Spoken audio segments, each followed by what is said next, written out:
नमस्ते। हम अवधेश यादव आप लोगों को एक सुंदर कहानियाँ सुनाने जा रहा हूँ। जो भी गलती होगी आप लोग क्षमा करने का कष्ट करें।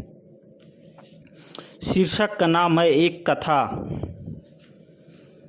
एक मनोवैज्ञानिक के अनुसार एक बार कथा हो रही थी।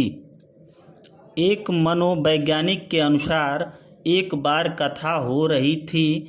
कथा सुनने के लिए समय सरस्वती तथा लक्ष्मी जी गए हुए थे।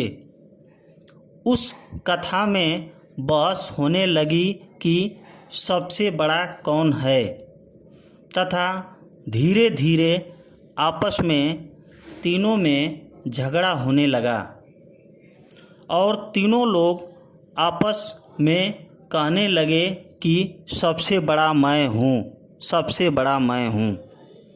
इस बात का फैसला करने के लिए ये तीनों लोग एक राजा के पास गए। तो उसी समय राजा ने एक चोर को फांसी देने जा रहे थे।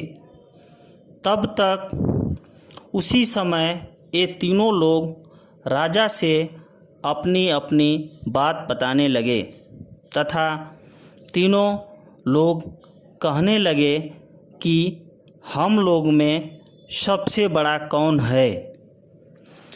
राजा ने इन तीनों लोग का बात सुनकर परेशान हो गया तथा राजा ने अपना माथा पकड़ लिया तथा राजा ने कहने लगा कि जो इन तीनों का उत्तर बता देगा उसको हम अपना राजगद्दी दे देंगे।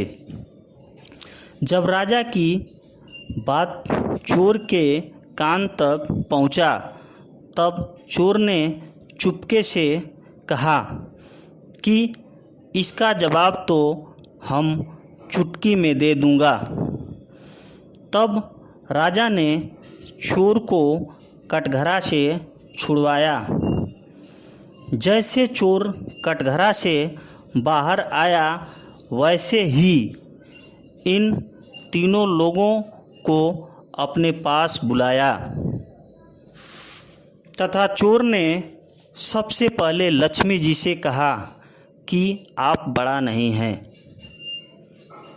शायद अगर आप हमारे पास रही होती तो हम चोरी नहीं करते तथा राजा हमको दंडित नहीं करता, इसलिए आप बड़ा नहीं हैं।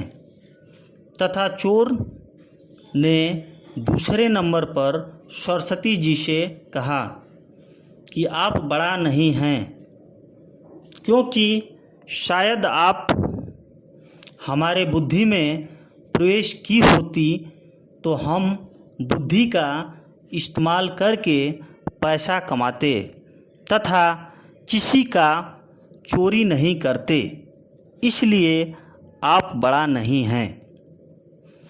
तथा तीसरे नंबर पर चोर ने समय जी को बुलाया।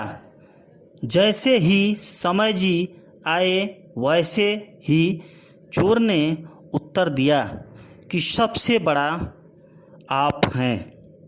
यह बात कहकर चोर ने समय जी का पैर पकड़ लिया तथा कहा कि अगर आप हमारे पास नहीं आए होते तो राजा हमको मौत की सज़ा देने जा रहा था